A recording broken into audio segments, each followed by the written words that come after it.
गायत्री महामंत्र एक बार मेरे साथ दोहराओ।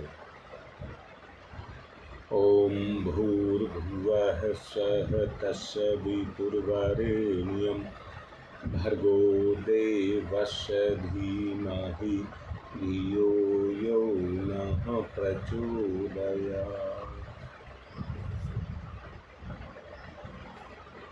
कल आपको मानवीय विद्युत के बारे में, जिसको जैव ऊर्जा कहा जाता है, उसके बारे में बताने का प्रयास किया था। बीच में प्रसंग राकेश ने एक छेड़ दिया था दान का। दिया कहाँ जाए? आज व्यक्ति का संबंध धन के साथ हो गया, प्रलोभन जग गया, प्रलोभन जग गया।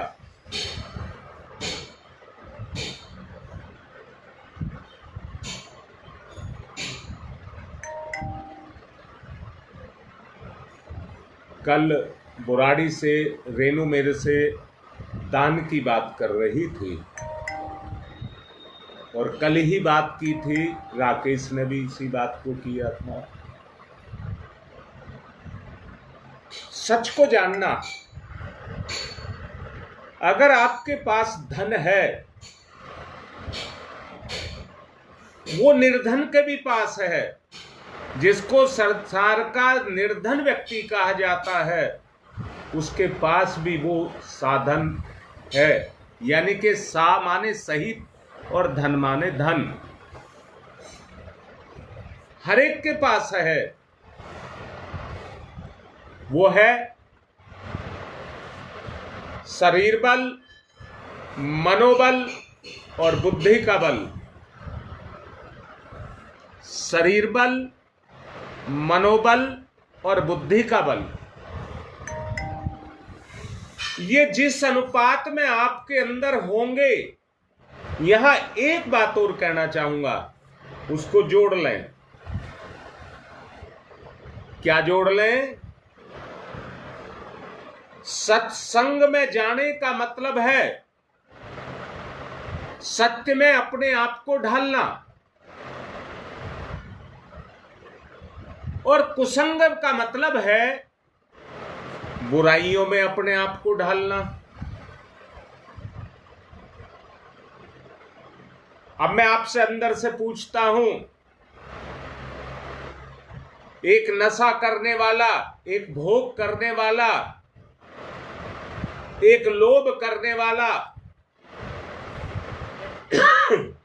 कहां जाता है? अब मैं एक बात कहना चाह रहा हूं कि वो किसी प्रवचन में जा रहा है, सत्संग में जा रहा है, तो दान क्या कर रहा है?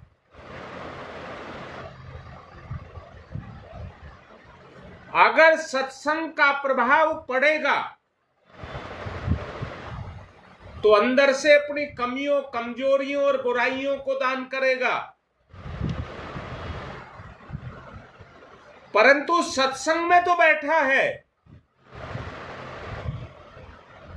मनोबल और बुद्धि बल लगा है, अंदर से कुसंग में। याद रखना, कुसंग उसी को नहीं कहते हैं कि आप किसी बुरे व्यक्ति के पास जाकर के बैठते हैं।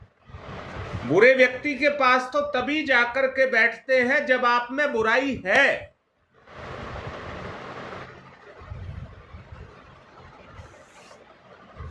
कल मैंने बोला था देवताओं के बारे में, और ये कहा था दुनिया में दैत्य भी है और देवता भी है। अब मुझे ये बताओ जरा, अंदर से देखिए, अपने अंदर से देखिए। एक आदमी कुसंग के कारण, कोई भी हो, वो दैत्य के आकार को धारण कर लेता है कि नहीं कर लेता,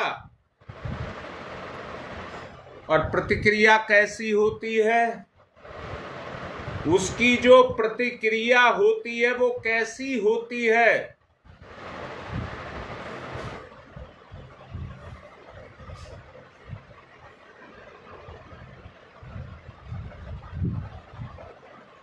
मैं ये कहना चाहूंगा, वो राक्षस वृत्ति में जाकर के ढल जाता है। और उसके ऊपर जो, यहां एक बात और बोलूंगा, अपने संस्कार तो होते ही हैं, परंतु वातावरण का प्रभाव भी होता है। वातावरण के प्रभाव को पाकर के अपने संस्कार जागृत होते हैं। अपने संस्कार जागृत होते हैं। हाँ योगेश बेटा, हाँ योगेश,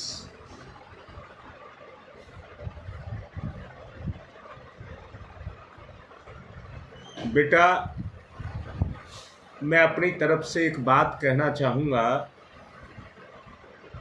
ये लड़की बिंदु मेरे सामने है,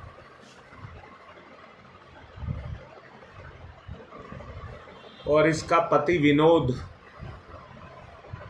ये दोनों बड़ा मेरे नजदीक रहे हैं।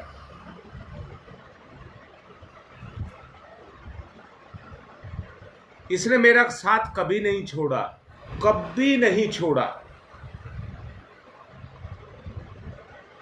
समय से प्रभाव से ये धन के रूप में बहुत कमजोर है, परंतु भावना के रूप में ये बहुत अच्छी है। सचमुच मैं उसी की बात कर रहा हूं।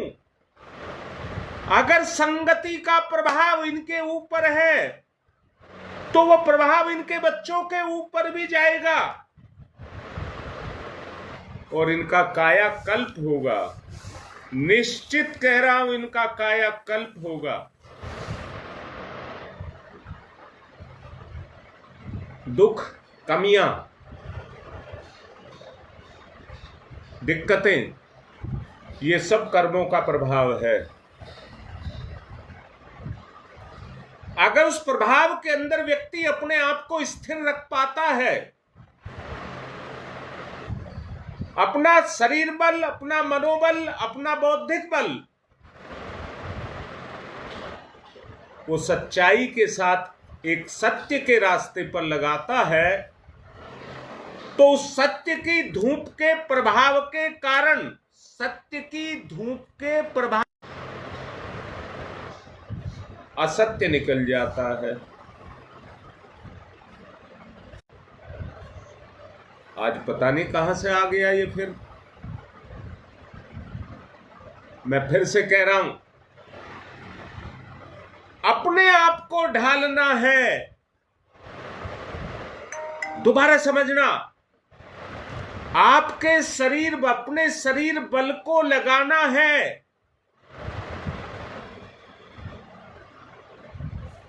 तो कहीं पुण्य में लगा दीजिए। पैसे के लिए तो नौकरी भी करते हैं, परंतु सेवा भाव कहां है?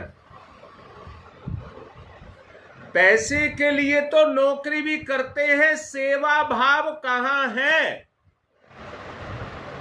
और पैसा दे करके मालिक डंडे के बल पर भी करा लेता है, परंतु अपनापन कहां है? अपनापन कहां है? अगर उस अपनेपन को देखना है, अंदर से देखना, वो होता है रिश्ते में, रिश्ते में। और एक बात बता रहा हूं, संसार के रिश्ते स्थिर नहीं है। संसार के रिश्ते स्थिर नहीं है। भाई भाई हैं, भाई भाई हैं, संपत्ति के कारण दोनों एक दूसरे के दुश्मन भी हो जाते हैं। रिश्ता बदल गया। जो रिश्ता भाई भाई का था, अब वो भाई भाई का नहीं रहा। कोई भी रिश्ता क्यों ना हो, अगर स्त्री पुरुष का रिश्ता है और उसमें कामुकता आ गई, चाहे वो रिश्ता कितना ही पवित्र क्यों ना हो, वो रिश्ता भी बदल जाता है। ऐसे ही भक्त और भगवान का भी रिश्ता है। अगर रिश्ते की मर्यादा में है तो रिश्ता है, अगर वहां भी भोग आ गया, स्वार्थ आ गया, तो वो रिश्ता भी बदल जाता है। हमारे मनोबल, हमारी सोच, उसी सोच से हमारा मनोबल बनता है। और मनोबल से जो जागृत, मैंने मनोबल को क्या कहा, विचार को क्या कहा, दुनिया। मैं तो कल ही कह रहा अब दिक्कत नहीं आएगी, ये तो आज फिर करने लगा, जबकि सब चीज ठीक है इस समय। मैं फिर से कह रहा हूं, अच्छा मुझे बताओ बेटा, जवाब दो सब, क्या दुनिया में देवता होते हैं या नहीं होते हैं? देवता होते हैं या नहीं होते हैं? जल्दी लिखो।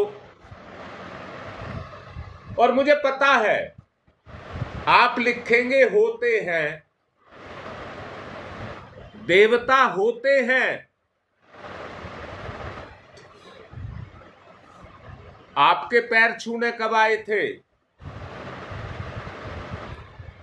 देवता होते हैं तो आपके पैर छूने के लिए कब आए? शकुंतला, मैं पूछ रहा हूं बेटा, बताओ, वो तुम्हारे पैर छूने कब आए?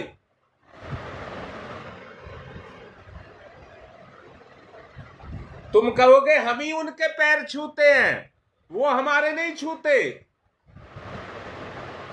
मैं कह रहा हूं वो आपके छूते हैं।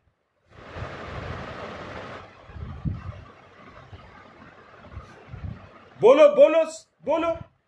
आप कहेंगे कि हम उनके पैर छूते हैं, और मैं कह रहा हूं आपके वो पैर छूते हैं।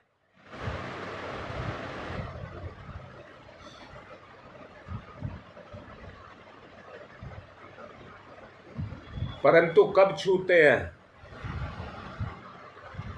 जब आपका रिश्ता देवताओं से ऊंचा हो जाए, जब आपका रिश्ता देवताओं से ऊंचा हो जाए।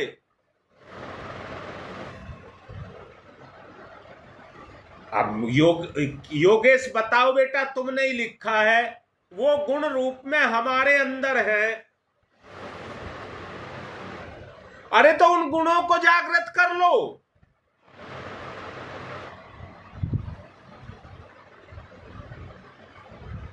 अपने उन गुणों को जागृत कर लो। देवताओं को ये लगे अपने अंदर से, क्या लगे कि इसी के कारण मैं जिंदा हूं,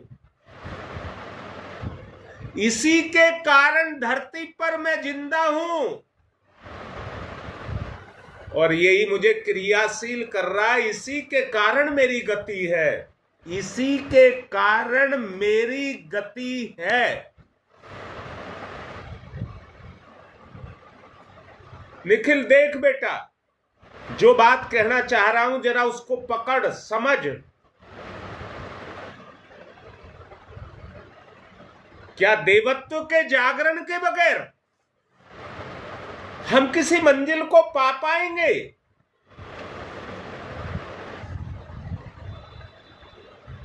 समुद्र मंथन के जैसा पराक्रम करना पड़ेगा। समुद्र मंथन के जितना पराक्रम करना पड़ेगा। क्या पराक्रम करना पड़ेगा? इसमें छुपे हुए उन अच्छाई बुराई को ढूंढ करके लेकर के आना है कि मेरे अंदर क्या चीज है।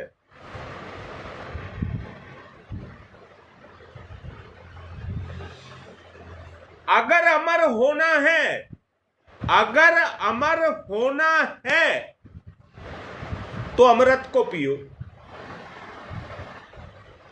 अमृत को पियो, उस रस को पियो जिसमें देवत्व का विकास होता हो, देवत्व का विकास जिसमें होता हो।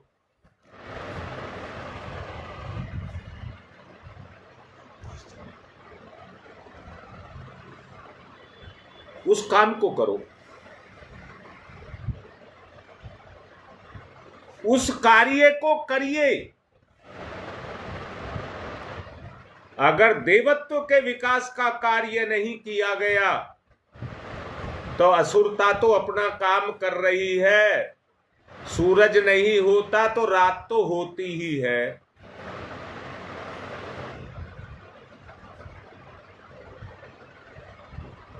हाँ बेटी ललिता, बहुत अच्छे से अपना आकलन करिए, बहुत अच्छे से। मैंने कहा समुद्र मंथन की प्रक्रिया को तो करना पड़ेगा। दूध को बिलोते हैं, पूरा सिस्टम, दूध से मक्खन निकलना और क्या नाम है, छाछ निकलना, सारे सिस्टम को देखिए। उसको अपने जीवन में हमको अपनाना ही होगा।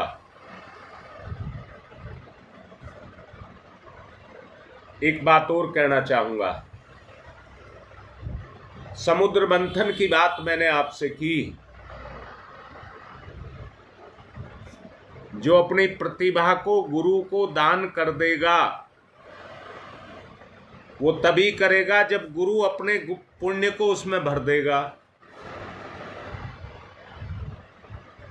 जब गुरु अपने पुण्य को उसके अंदर भर देगा तो उसका लाभ मिलेगा ही मिलेगा। गुरु के सानिध्य की बात को जरा सोच करके देखिए, आपकी काया का कल्प कर देगा। मैंने अभी आपसे कहा था प्रतिभा जागरण की सामर्थ्य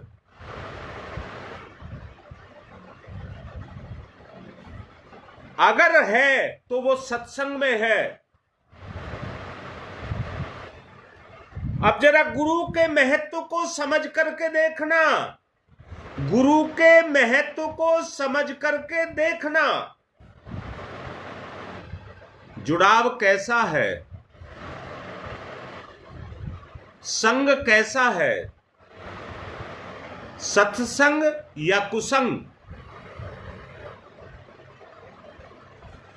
सत्संग या कुसंग? जिसका प्रयोग आपको सत्संग के लिए करना था, अगर कुसंग के लिए कर रहे हैं तो नरक भी छोटा पड़ जाएगा।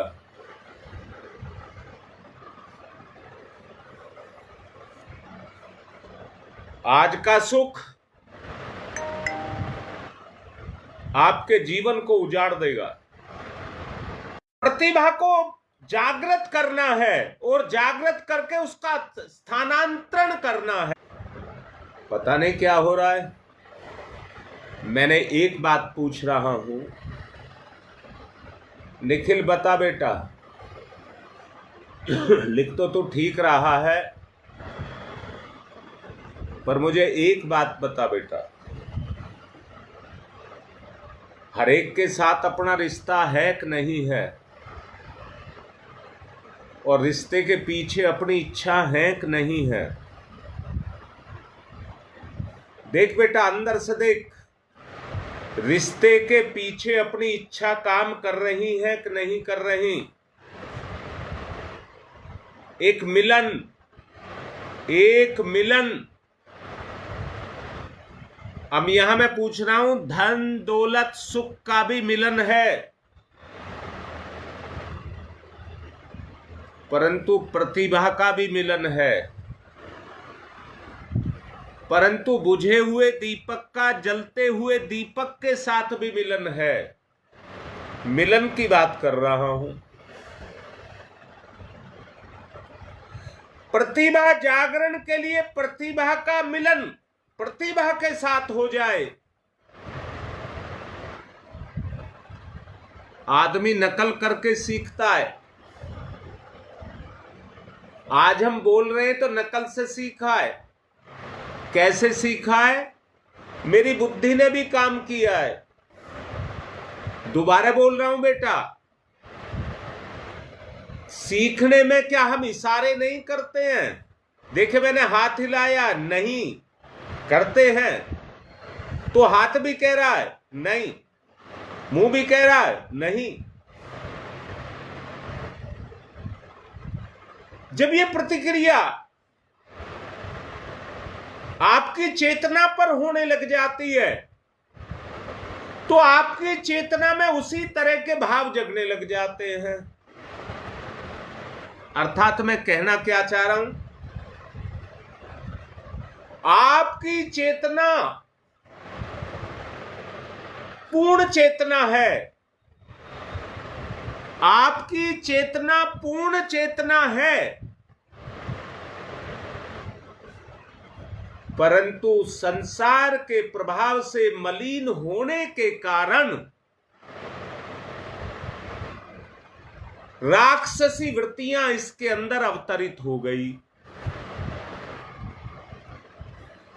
अब उन बुराइयों को निकालने के लिए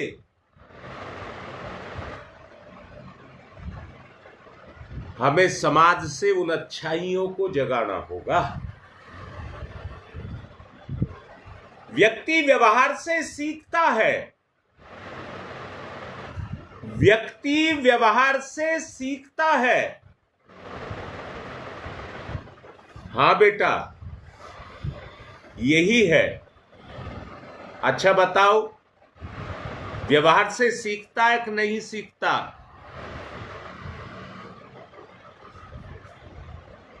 जी सुदेश, देखो जरा अपने अंदर झांक करके देखो।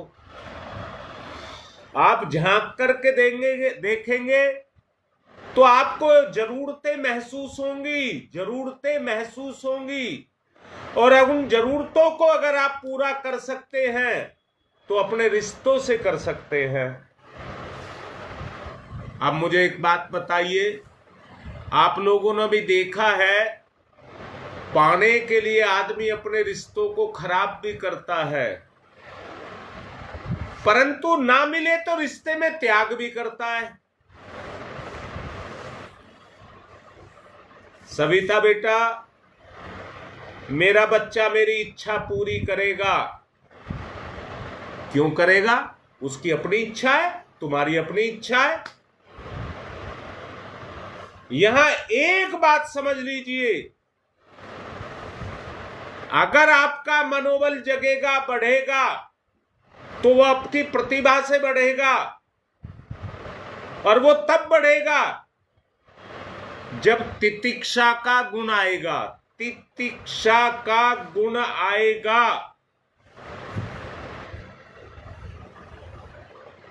उस तितिक्षा से अपनी इच्छा का दमन होगा और अपने की इच्छा से प्रभावित होगा। अब यहां मैं एक बात पूछना चाहता हूं, बच्चों को माता पिता की माननी चाहिए या माता पिता को बच्चों की माननी चाहिए?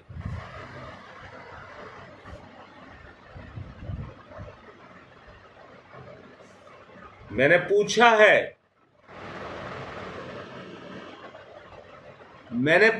है, बच्चों को माता पिता की माननी चाहिए या माता पिता को बच्चों की माननी चाहिए? दोनों स्तर पर कह रहा हूं।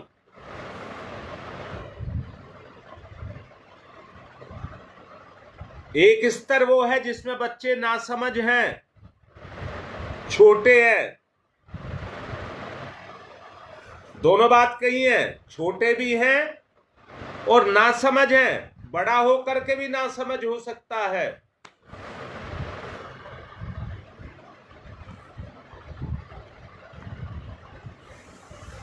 तो ये किसका वो है बेटा, कमी किसकी है?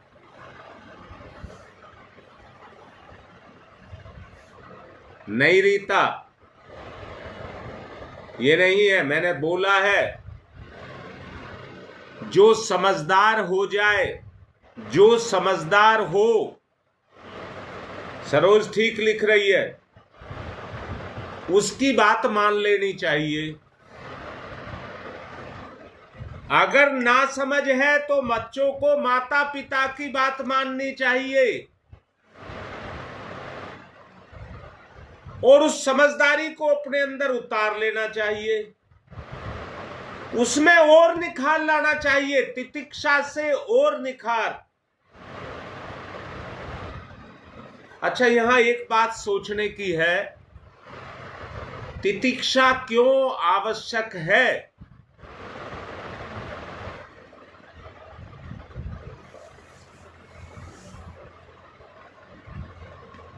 बेटा यहां सविता, मैंने एक बात कहा है, बड़े तो हो जाते हैं पर समझदार नहीं। अगर बच्चे समझदार हो जाएं, हाँ सुमन, अगर बच्चा है, अच्छा एक बात कहता हूं, बच्चे को बच्चा क्यों कहते हैं?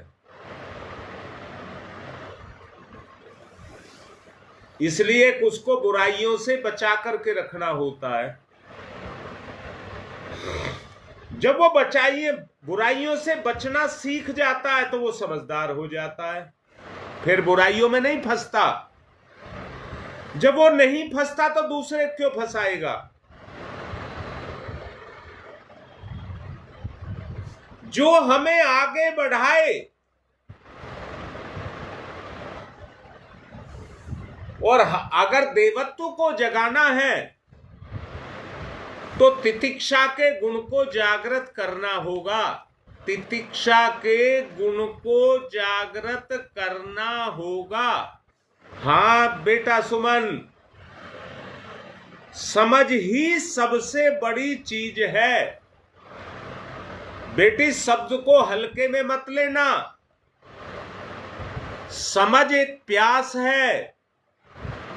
जैसे धरती पर पानी डालते तो उसको पी जाता है, धरती उसको पी जाती है।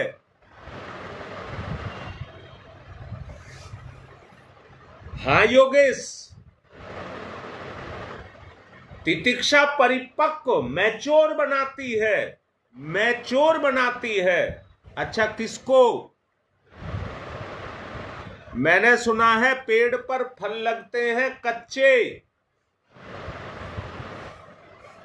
पर समय उसको पका देता है। समय उसको पका देता है। जब समझ जगती है,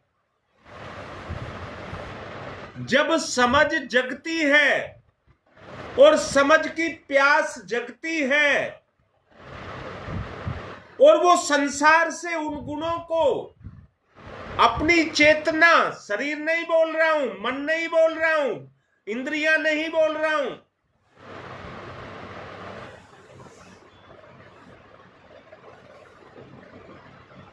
जब उनको शांत करने लग जाती है, यानी कि अपनी ही चेतना को शांत करने लग जाती है, तब कहीं जाकर के देवत्व का जागरण होता है। तब कहीं जाकर के देवत्व का जागरण होता है। जरा अपने क्षेत्र में समझ करके देखिए।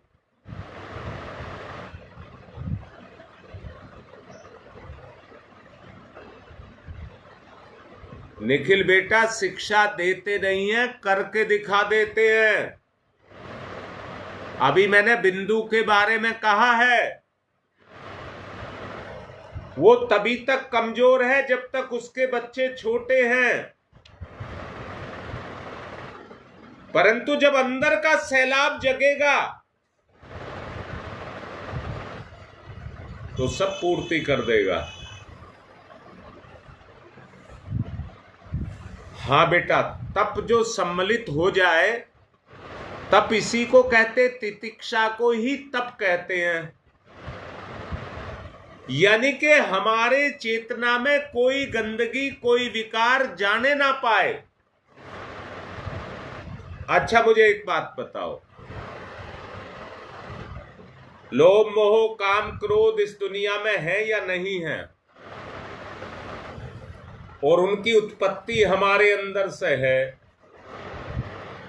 जिसमें इस चीज की उत्पत्ति होती हो उसको देवता कहना चाहिए या राक्षस?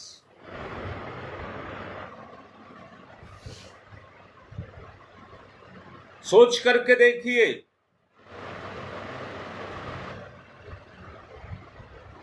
जब प्राण विद्युत का सदुपयोग किया जाता है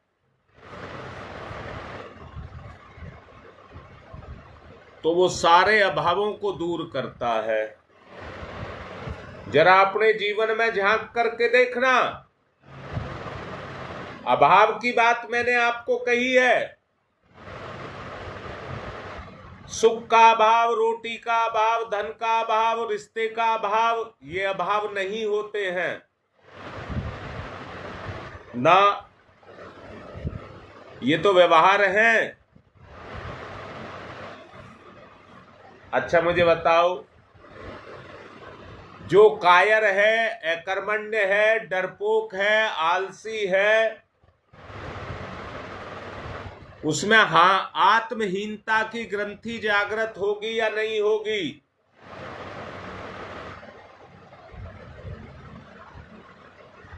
आत्महीनता की ग्रंथि जागृत होगी कि नहीं होगी?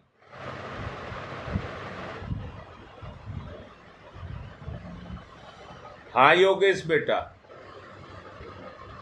अगर आत्महीनता की ग्रंथि जागृत हो गई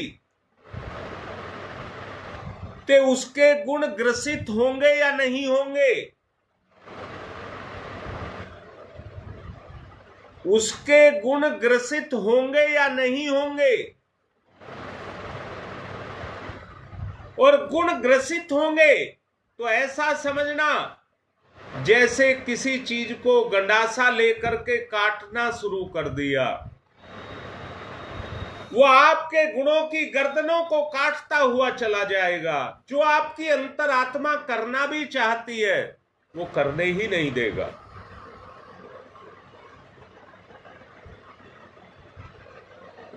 ऐसा व्यक्ति प्रावलंबी होता है, संकोची होता है और मन ही मन घुटता रहता है। मन ही मन घुटता रहता है। अच्छा बताओ,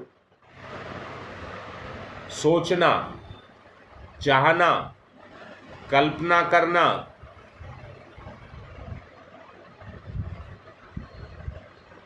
ये इच्छाओं का लबादा ओढ़े हुए है कि नहीं? कल्पना करना, सोचना, चाहना, ये इच्छाओं का लबादा ओढ़े हुए है कि नहीं? अंदर से देखो, सोच में क्या है, चाहने में क्या है, कल्पना में क्या है? क्या इसने लबादा नहीं ओढ़ करके रखा हुआ?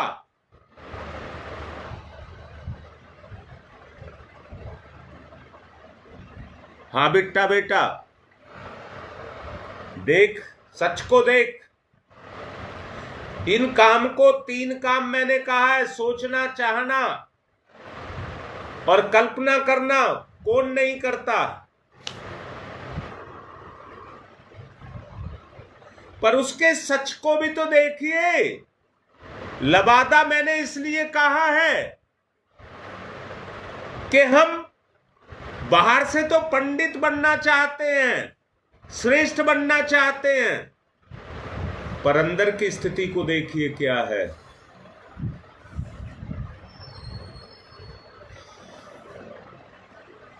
बेटा योगेश, इनको आकांक्षाओं में भी बदला जा सकता है कि नहीं?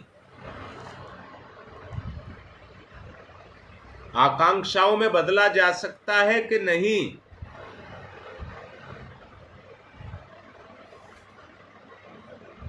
आकांक्षा के पीछे अभिलाषा छुपी हुई है।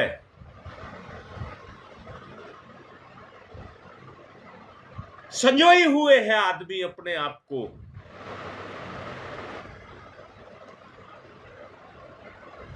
अपनी लगन देखिए, अपनी दृढ़ता देखिए, अपना संकल्प देखिए, अपना प्रयत्न देखिए,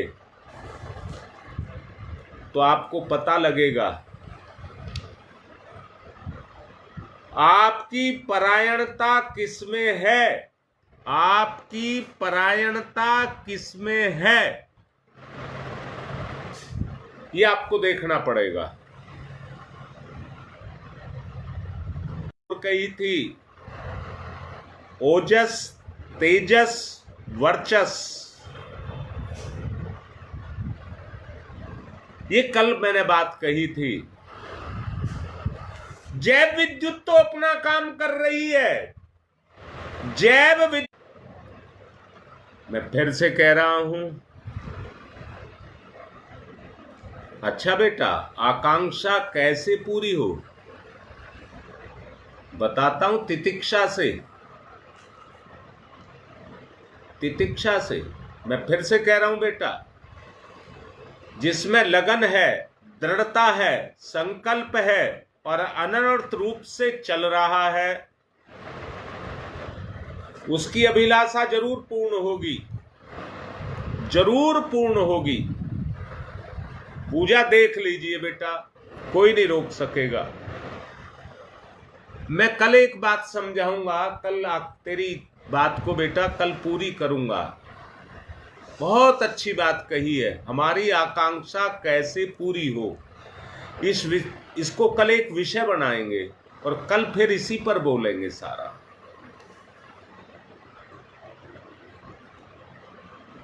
क्योंकि समय पूरा हो गया है। बस आज एक बात को मान लेना, गंगा में नाला गिर करके गंगा हो जाता है।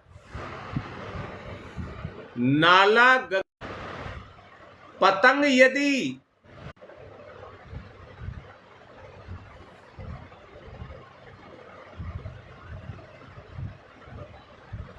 यदि समर्थ के हाथ में अपनी डोर थमाती है तो उसको आकाश छुआता है, आकाश छुआता है। तो अपने कला कौशल के द्वारा सबको मोहित करती है। बेसुरी तो कोई भी बजा लेता है, बेसुरी तो कोई भी बजा लेता है। लोहा पारस को छू करके सोना बन जाता है। ये बातें मैंने सुनी है, कल इसके बारे में बोलूंगा। कल का विषय यही रहेगा। आज की बात को समापन की तरफ, पूर्णता की तरफ लेकर के जा रहा हूं। ओम तमसो मा ज्योतिर्गमय, तमसो मा ज्योतिर्गमय, तमसो मा ज्योतिर्गमय, अस्तो मा सद्गमय, अस्तो मा सद्गमय, असतो मा सद्गमय, मृत्योर्मामृतं गमय, मृत्योर्मामृतं गमय, मृत्योर्मामृतं गमय, तमसो मा ज्योतिर्गमय, ज्योतिर्गमय, ज्योतिर्गमय, असतो मा सद्गमय, सद्गमय, सद्गमय, मृतम गमय अमृतम गमय अमृतम गमय। दोनों हाथ रगड़िए, मुख पर फिराइए।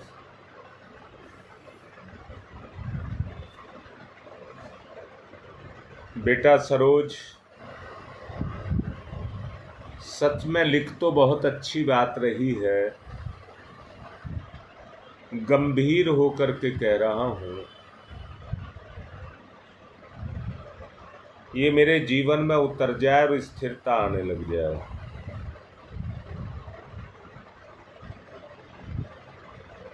प्रेरणाप्रद बात है जो आप लिखते हैं।